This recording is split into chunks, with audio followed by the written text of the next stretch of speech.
Solfull, where we spill the tea. I'm Rachel James, and let's get into it. Today's segment, again, will be a little bit different. I got a chance to speak with another amazing poet from my hometown, Detroit, Michigan. I'll let him introduce himself and tell us a little bit about what he does. Hey guys, my name is Solfull Poetry. I am from Highland Park / Detroit, Michigan. I am a poet, an entrepreneur, a nerd regularly, a huge fan of R&B music, and yeah, I write poems to show people how to be poetic with being themselves. As corny as that might sound, it's actually facts, and I'm really good at it. So you say you're an entrepreneur. Give us a little bit of the different things that you're doing while also being a poet. Great. So I have my own clothing line called Love Related, and I design hats, hoodies, t-shirts, and also outside of that I design marketing strategies, and I also design certain marketing entities for other companies. Outside of that, um and this is gonna be a little bit of a shock a little bit. I like to bake. Baking is fun. Yeah, I like to bake. What type of things Baking do is you like to bake? Like, give us a little bit of a so when I first started off, my mother introduced me to making my own donuts. So, being in the crib, you might necessarily didn't have the money to go get something sweet. I'd be like, I just want to woo woo. My mom be like, all right, go get some dough, um, and do what you need to do. And I'm like, that's not do what I need to do ain't really a good detail on how to get this done. So let me actually figure out how to do this. So then it got into that. Then it went into pies. From pies, then it went into cakes. And then from cakes, I was like, I think I might actually like doing this. So yeah, nobody knows that. That's really my first time saying that on camera. I love baking. Yeah. That is so awesome. You spilled that tea with us. Hey, I did. What type of cakes do you like to do? Like, what is your favorite pastry or something that you like to really bake? My favorite pastry. Don't say that. Don't say that, cause them Danishes. Oh man, a strawberry shortcake Danish. Oh my goodness, that sounds so good. Lord Do you have make mercy. them? Do you make them yourself? Oh no, I can attempt to. But yeah, I leave that up to the professionals. But yeah, that's one of my favorite pastries. I started off with the. I don't know if you remember. You say you from the city, so you got to remember the Little Debbie honey buns and the Little Debbie.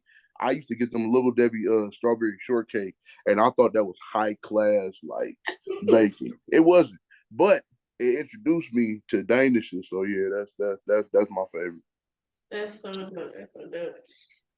So, continue speaking a little bit on your entrepreneur side. You told me that you have your own show. Can you give us a Mhm. little spill on your show? So on my birthday in 2020, 2020, was that 2021? That was 2021. Oh my God, man, time is moving by so fast. So in 2021, I decided to put together my first poetry show. And I had to get rid of fear of results, and I just had to do it. So I did a poetry show called You Write Poetry, but it's like, you write poetry? Like, you ask it in a question form. And then eventually it took off. Like my first show, solo wise, I did 1,000 my first show. And it was like that was the moment of reassurance, not even just the money amount, but the fact that I had over 100 people sitting there listening to poetry. So I was like, okay, I I need a better mental I need a better level of mental maturity before I can do this every single month. So I said, I'm gonna take this and I'm gonna put it on Instagram Live. So I started doing You Write Poetry Live featuring the amazing, legendary, my heart, man. I love her so much. Shada Poet. She's a poet from BX, New York. the Bronx. So we started doing it online. But my intention for doing it online was I can do this show once a month and do amazing. Or I can take this show and do it once a week online and give all these people from around the world a chance to come to Detroit one time a year. Mm-hmm. I'm like, I think I'm gonna do it that way. I think I'm gonna do it that way. And eventually, um, I wanted to do it again this year, but I ran into some difficulties, so I couldn't do it this year. But I started developing another show called My Love for Bars. So you write poetry and love My Love for Bars are the two uh, shows that I have my hands in. That's so cool. That's so dope. Um, when when do you think that other show is gonna be? Is it gonna be sometime in 2023? Which one? Um, the one that you wanted to bring back. It was Uh, go ahead. the one that I wanted to bring back to 2023, definitely. Most definitely. Yeah. So My Love for Bars will be back in February of 2023. And You Write Poetry will be back August 20th, 2023. That is so that's so Yeah, cool. you gotta come out. Look, do it like a in-person, like live, real spiel version. I That'd will be absolutely just give me a date and I'll definitely be up there to make something shake. We can maybe even do a documentary. That would be so dope. Yeah. don't do that. Rachel, don't do that. We'll Don't do do it. that. We'll do Hey, it. I know hey, the audience will want to see it. whoa, Real Steel presents the okay. We gonna have to talk off camera on that. Yeah, Yep, yeah. definitely, definitely. So stay tuned for that. So let's go into your career of poetry. Do you come up from a literary background at all? No. So my father in elementary school, he used to do poetry. You know how black parents can be. Back in my day, I used to cook a little. I don't. If I'm a chef and you used to cook a little, that's because you had to cook. You was hungry. I'm cooking. You see what I'm saying? But no, my mother sings and my father is he does landscaping. So my mother was more of the artsy one. My dad, he had his arts as well. My dad know how to spit too. So it's it wasn't something I was kind of raised around. Like it wasn't nothing I was raised around. My mother put me hip to neo soul music when I was young, and my pops put me hip to like Slum Village and stuff like that. So putting those boom bap and like neo soul aspects together created the poetry style in which I write now.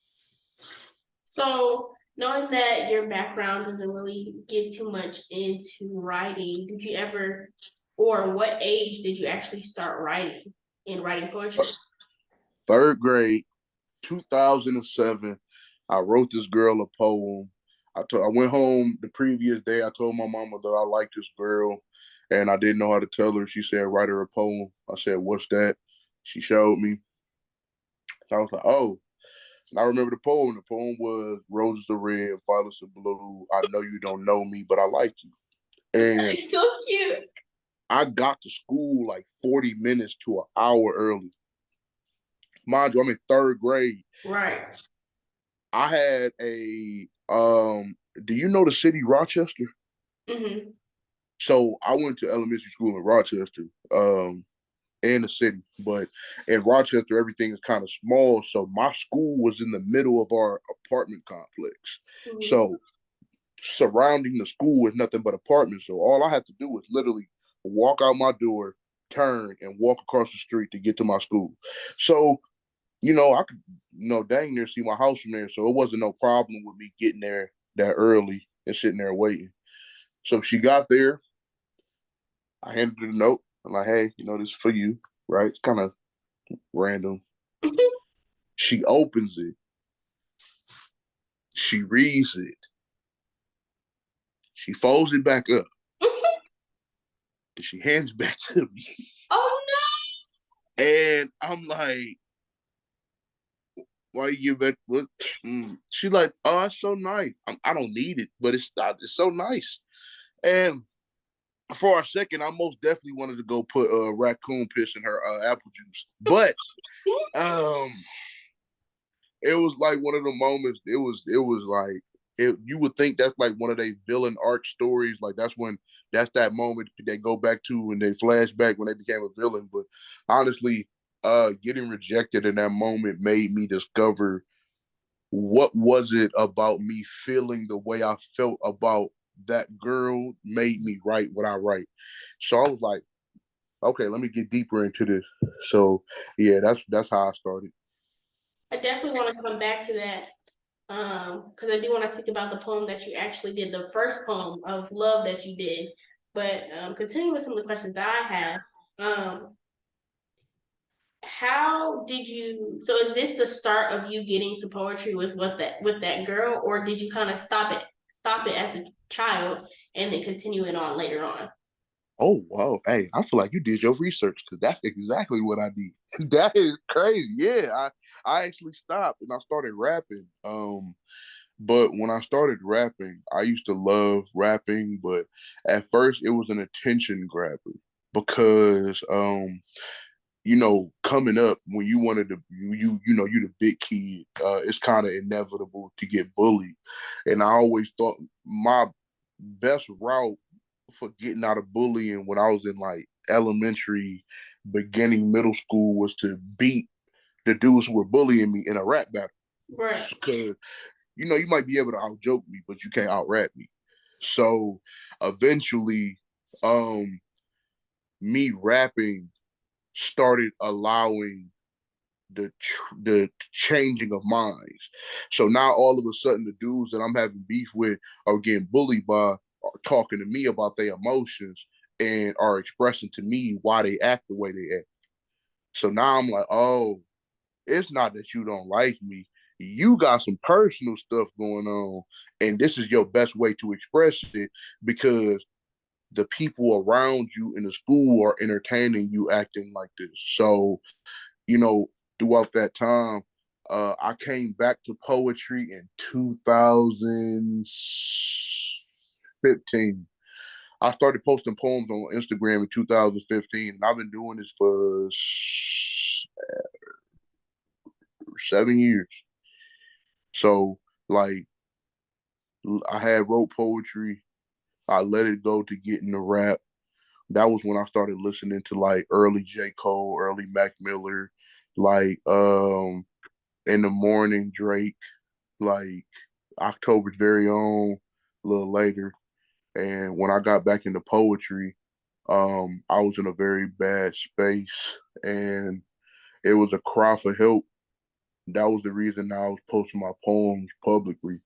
And eventually my cry for help towards people started becoming people's safe space when they needed a cry, when they had a cry for help. So instead of me posting poems and asking people to help me mentally, me posting poems help other people mentally. So then I'm like, oh, this is making me feel better. And I'm having conversations with these other people about what they going through.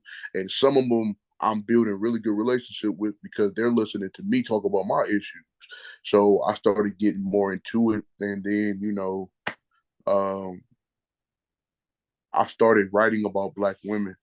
And once I got into the expression of Black femininity through my art, it took a minute for me to fully open up myself as a man to things that I had to change about myself and things that I admire about women without uh, getting the zesty or fruity label from some of my conspicuous.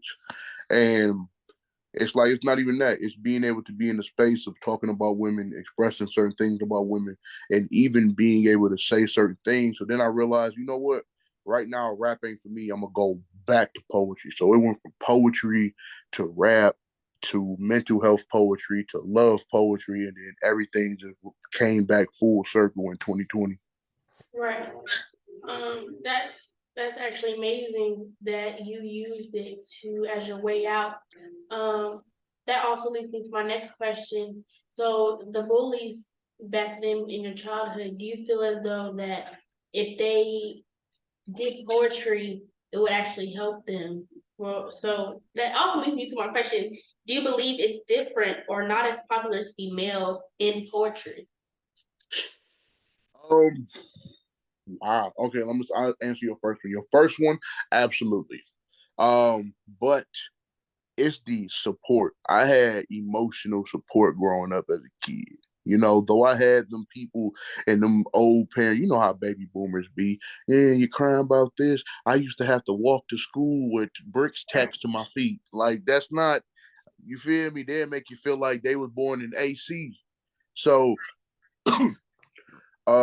so yeah, very much with that. And second, no, I do not feel like it's a little more difficult or to express yourself as a male poet. Actually, what was that question again? Give me one second. Mhm.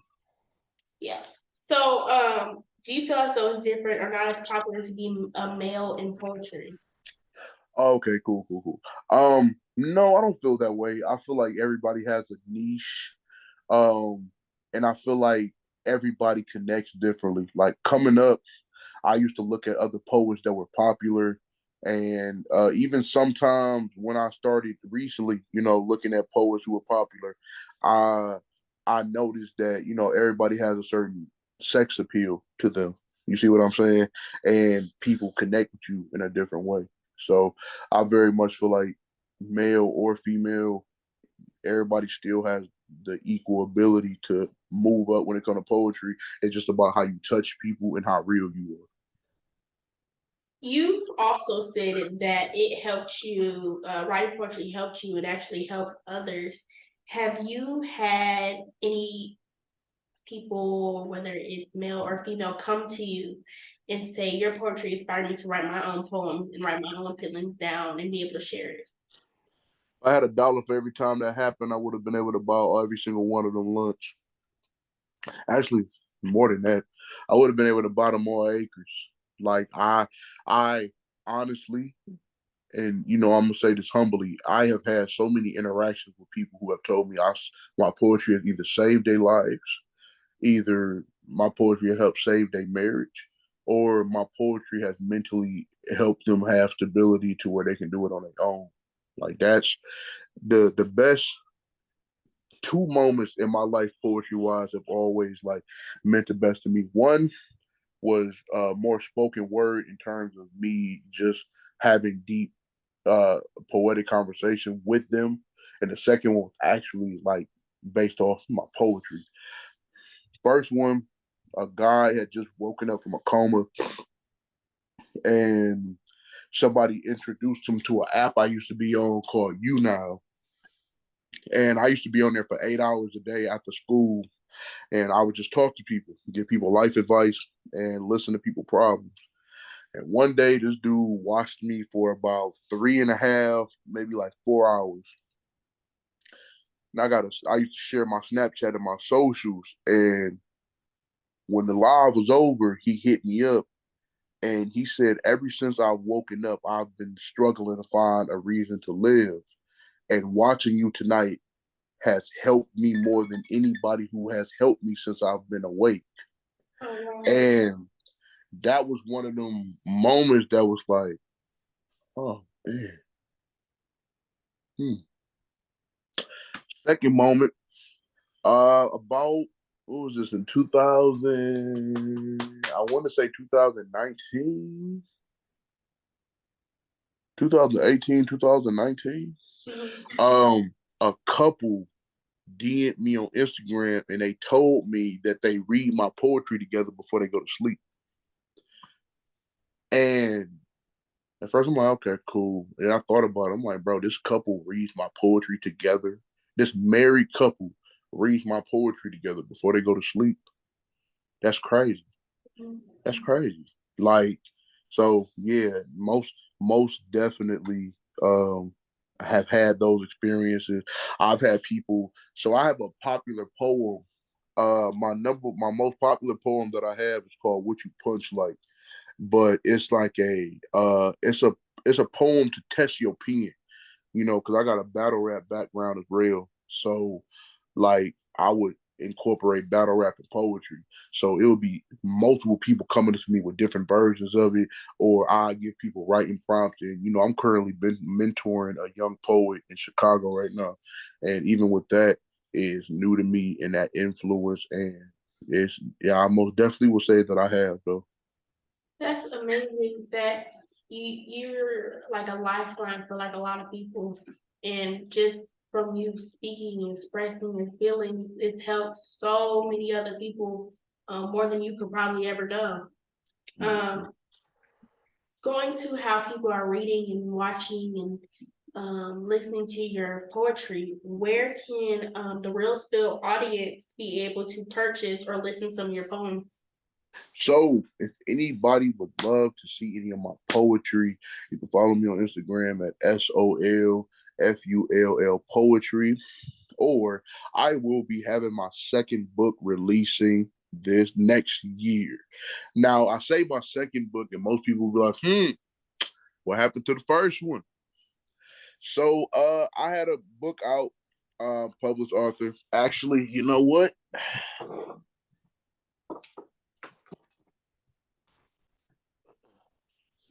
So this is my first book. It's called To Love From Me.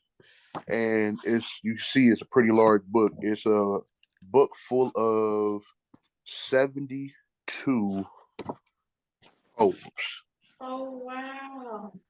all full length poems, 72 of them. Mhm. Reason I took it off the store is because I dropped this book on the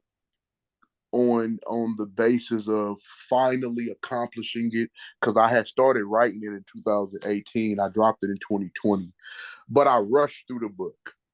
And I say I rushed through the book because there were multiple poems in the book that were like duplicated throughout the book. There was some like misspells, some misplaced words. Like it'll say like the son, it. Like it just, random stuff that I should have fixed.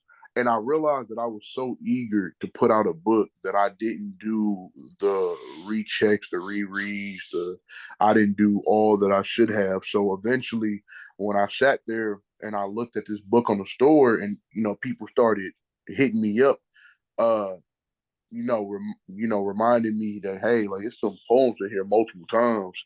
I realized, like, man, I was moving too fast, bro. I wanted instant gratification of saying that I did it, and it was also tied into like an ex that I had broke up with a year before that, like just kind of losing faith in that I was gonna do it because I was so much talk.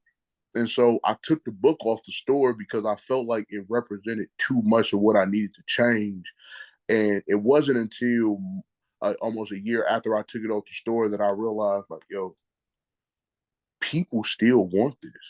Like, I have so many people still asking me, can I get a copy of this book? Can I get a copy of this book? And I think I can go put it back on the store, but I always knew that I needed to represent myself as an artist and represent God better than just putting something out there. My art, my words, and my message is too important just to throw stuff out there. So that's why I say my next book is going to be absolutely a masterpiece. Still. Absolutely. Are you thinking about putting some of the poems that were in the first book in the other book? Um, so that's 72 poems I wrote before the moment that was posted on 2020. I now probably have like 400 or 500 more since then. So, I'm gonna leave those. I may take a couple out. Um, like I may have some people like read the book and tell me which ones, and do a poll on the ones that people like and put those in there. But the majority, 95% of the next book is gonna be all new poems. That's so good. What inspires you to write the actual poems? You got us through like the stages of you writing or thinking and writing them down and then actually getting them ready to be able to be performed. Yeah, of course. So sheesh. So there's a couple different types of poems I do. I do my Instagram poems. I do my Instagram poems. I do my Instagram reel poems. I do poems that I keep to myself, and then I do my performance pieces. All different, like with if you ever check out my Instagram, you'll notice that I do this thing where I take muses from Instagram. I'll put the picture up and then I'll make the background color of the picture the same color palette of the actual muse. Post that, and then I post a poem with it. For my reels, I take for my reels, I take certain like romantic aesthetic videos, or I take those said muses, or different ones, and I blow the picture up so it's full screen. I put a sound of somebody singing behind it or some beautiful instrumentals, like piano or saxophone, and I record my voice over it. And then I make the captions automatic, like subtitles, so they can see what I'm saying. And then for performance pieces, that is more intricate because now it's professional level. Like now it's I gotta make sure the poem flows right. I gotta make sure it's am I heavy punching? Am I doing wordplay? Like a lot of working with a lot of literary devices, or am I taking this poem and I'm structuring it to be a vent session, or I'm just talking to the crowd? So once I figure that out and I get to writing, then it's memorization. I could memorize a poem in 30 minutes. Really less than that, to be honest with you. So it's just all about like the focus level and directly like what I'm going for, honestly. So through memorizing pieces, I would literally set my phone up. And how I learned how to memorize pieces, I was at an open mic, and it was my second time ever. I think it was my second or third time ever doing an open mic. And one of the OGs in the Detroit poetry scene, Mr. Caesar Toriano, he was like, "I'm gonna teach you how to memorize a poem. You break it up into parts. You repeat one part and make sure you got it down pat. Then you start memorizing the second part, but you gotta say the first part with it. And then you just keep working your way down till you got the whole poem memorized, and you just keep going over it and over it and over it." So that's how I learned how to memorize pieces. All right. So moving on. So with everything that you're doing, because you have your entrepreneur as well as you also work and you also are a poet, how do you manage to fit writing in the demands of your life? And how do you fit performing and everything? Are you good on time management at all? You are a great journalist. That is because you hitting on some. Ooh, you really want some tea, don't you? All right. Yeah, we definitely want the tea on this channel. Okay. She want the real spiel. All right. Well, let's give you the real then. Um, I used to write 2 to 3 poems a night. I probably wrote about 10 since June. When real life started real life, your focus got to go somewhere else. And I have honestly say that I put my real life on a back burner for a great amount of time to focus more directly on poetry.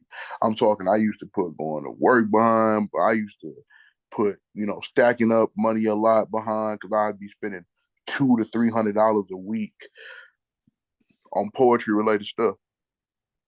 I used to, when I first started, I used to spend $100 a week on open mics. Oh wow. And people ask like, "Oh, what was it like getting started?" Bro, I was hitting 1 to 2 open mics a day, and I had no job at the point. I was just doing DoorDash at the point. So whatever I made for that day, I could use. So I would go. And mind you, I was in Rochester driving all the way down to Highland Park. I was driving the west side of Detroit, east side of Detroit, southwest. You feel me? Trying to drive from southwest to Rochester is damn near like an hour. Right. So trying to, do that pace and go back and forth, it cost a lot. And it wasn't until this year that I truly realized that I had to step back and work on the intricacies of my decision making to fully flourish with this poetry stuff. Because as, as amazing as talented as I am when it comes to poetry, when it comes to my entrepreneurship, I should be doing this full time now. I am too talented and I have too many resources to still be worried about a 9 to 5. Honestly, I can say that it's just about work ethic. So I haven't I haven't had the time to write because I wasn't properly spacing out and organizing the time to write. Not because I don't have it. I do. It's 24 hours of the day. Actually, it's longer than that, but we ain't gonna get into that conspiracy theory. But yeah, I had to manage my time better. So what I started doing is, I don't know if you'll be able to see it. Can you see those sticky notes right there? Oh, yes, yes, yes.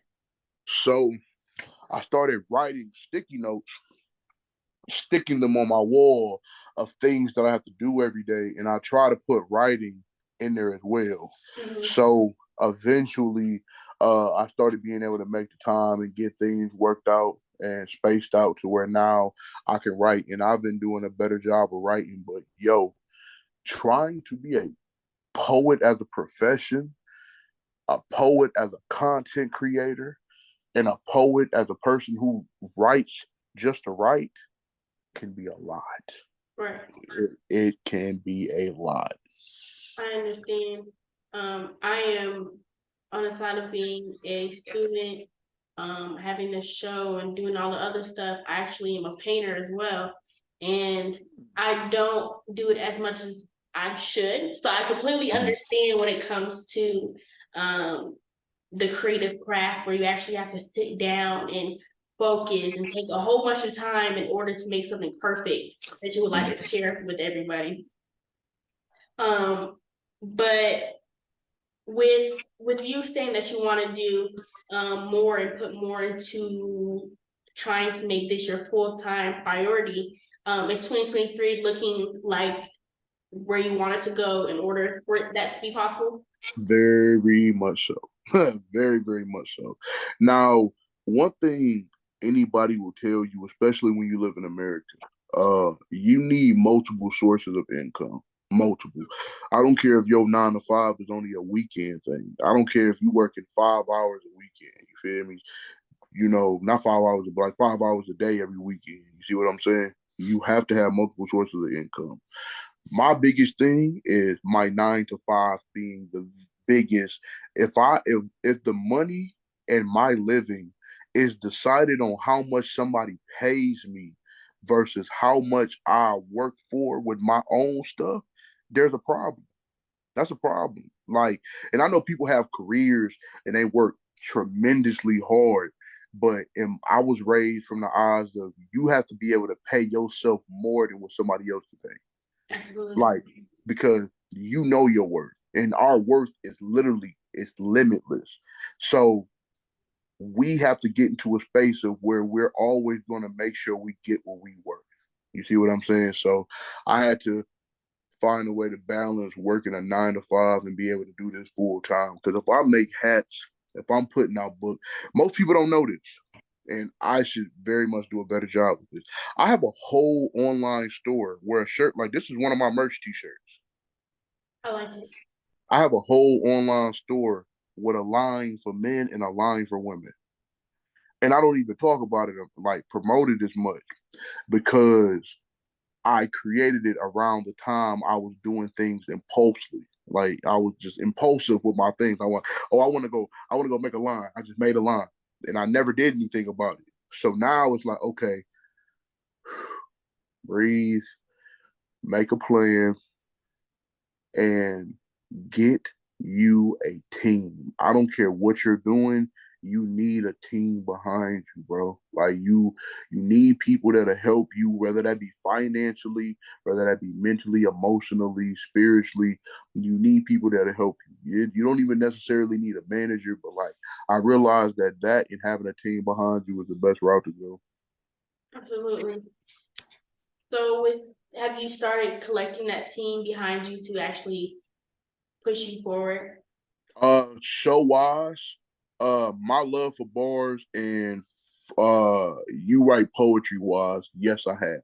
When it comes to like managing visuals, my music, uh booking performances and my merch and stuff like that, I haven't been able to not let me not say I'm always able to. I haven't done it yet. Got you, got you. Going to your performance, that we saw last, it would be last Friday, I believe, with Black Love with Joel, that he put forward volume 3, I believe it was. Yeah. Yeah, part Um, 3. Yeah. the first poem that you did, I really, really connected with. I loved it. It was so good and well spoken. Um, going from that performance in your very first performance, how is it different? How have you evolved and Right. got to the point of performing now? Oh, most definitely just getting comfortable with being who I am, being me. Like there was certain aspects about myself at when you are when you have been bullied a certain amount of times in your life and you used to being a loner and you never know who really messing with you or not messing with you. And I grew up a people pleaser to an extent. Mm-hmm. So that came from lack thereof. Not just because I wanted attention, it's because what I wasn't getting, I thought I had to do this just to get it. So when I came to starting performing, I was nervous that people were gonna judge me. I was like, oh, I'm the big guy. They're gonna be looking at my man titties. They're gonna look at my stomach. They're gonna look at my body. They're gonna judge me off my appearance, and they're not gonna hear me. And when I got on stage for the first time, I did the first line, and I forgot the whole damn poem. Oh no. So I had to freestyle it off the top of my head. How did that go? Nobody knew I was freestyling. So when I got off stage and I was like, yeah, I was freestyling because I messed up. People was like, whoa, whoa, whoa, whoa. That was a freestyle. And I'm like, yeah, you couldn't tell. They're like, hell no, we couldn't tell. What you mean? Like, and that was the moment that I realized, like, yo, because an old friend of mine had took me to a open mic and they pushed me to get on stage. Like people need to hear you. People need to hear you. And it was amazing having somebody that I like that, believed in me like that at that point in my life, especially what I was going through. So as I started gaining that confidence, I started meeting more people, more people, more people. Really like 90% of the people that I be around, man, I say about like 75, 80% of the people that I be around now did not know me before 2019. Mm-hmm. That's exactly how much poetry has extended my family. So now, I know I'm the shit now. Yeah, no, yeah, I'm really him. So when I get on stage, especially if I'm doing a show called Black Love, and I know what type of like, come on, bro, I'm gonna get on stage and make everybody feel lovey dovey, make everybody feel you feel me all special and giddy. And the goal is to take the languages that you know that your partner recognizes the most and create a feeling based off of that. And so it just so happened that at that moment, my girl was in the back of the crowd. Like my girl was in the back. So I already knew what type of time it was. I already knew. Like I'm like, I know what put a smile on that face, bro. So I already know what I'm gonna do. So yeah, that's that difference of starting off and being nervous of whether people will accept me and then realizing how much power I have with reaching people and how much power I have just with myself alone. That was the biggest difference. That's so good to really recognize where you started and where you are now is is definitely, it's like a blessing, and it's also great to realize how much you can actually get better. Even if you think you're at your best, you can get way better. Right. Can you give any Right. advice to somebody wanting to write and perform poetry? Well, no, it is not. So, so I'm sorry about that. Can you say it one more time for me? Yeah. So can you give any advice to someone who's wanting to write poetry and perform poetry? First, write because you need to write. That's first. Second, let it become poetry when you're ready for it to become poetry. Define what you think is poetic first, then worry about it being poetry. When you get on stage and do it for you. The first time you do it for you. And every time that you do it from there on, try to do it for you. Eventually, depending on how you perform and how you interact with people, you'll start doing it for others. But very much first, get on stage and breathe. You have to breathe. You can't get on stage and especially if you go after somebody who just got a standing ovation or had people, oh my God, rewind, bring it back. He said what? Oh my goodness. It's gonna be hard to go after somebody like that, Right. especially if it's your first time, because you're gonna be like, oh man, they're not gonna. I'm about to bring down the frequency and the vibrations in the room. Like you can't be worried about that. It's called an open mic for a reason. You see what I'm saying? Mhm. Anything can come through the mic. So my very first and really the most important is get comfortable with yourself, get comfortable with you write and breathe. That's how you start off. Right. I very much enjoyed your poetry and everything that you spoke about. Where can some of our audience and some of our audience in Michigan be able to see you next? Where can we So go? oh wow. And you know what's so crazy? I just had a show booked, but they just canceled it a couple days ago. I don't have anything coming up anytime soon. The rest of the month is focused on me stacking bread. But poetry wise, you can see me every Wednesday at Poetry in the Park. Um, in Highland Park, Michigan for my Michigan folks. And we also will be like posting clips on Instagram. So you can follow us there. Also, February, my love for bars in Michigan. I'll have a actual date soon. Uh, January 28th, I'm battling. I'm having another rap battle. And so I'm battle rapping. And so y'all can see me January 28th in Highland Park as well. So I'll keep everybody updated on when my next shows are coming out. And look out for other states. Um Next year, UK, Hawaii, Texas, Chicago, New York, California. Those are the spots that I'm hitting this year. I hit a couple states this year and went on tour. I went on a poetry tour across the country this year, and next year is gonna be bigger. Absolutely. I love it. Before we end our segment, could you give us a sneak peek, a spill at a new poem that you're working on? You know what's so crazy? It's actually one in the book that I want to fix. Ironic, because you said earlier, is there any poems from this that's gonna be in a new book? It is. And I at first I wasn't gonna spill it, but then you pulled it out. It's like you are great at your You job. have to do, you have to spill it. Okay. Here we go.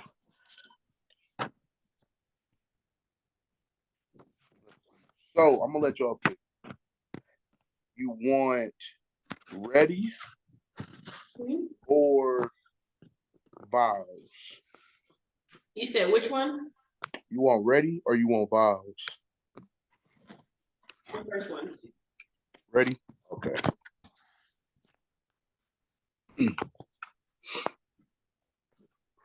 So the name of the poem is called Ready.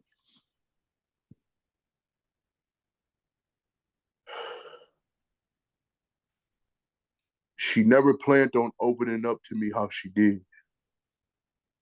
There was just something about that little girl inside her who was denied the ability to express that wanted to get all of this off of her chest.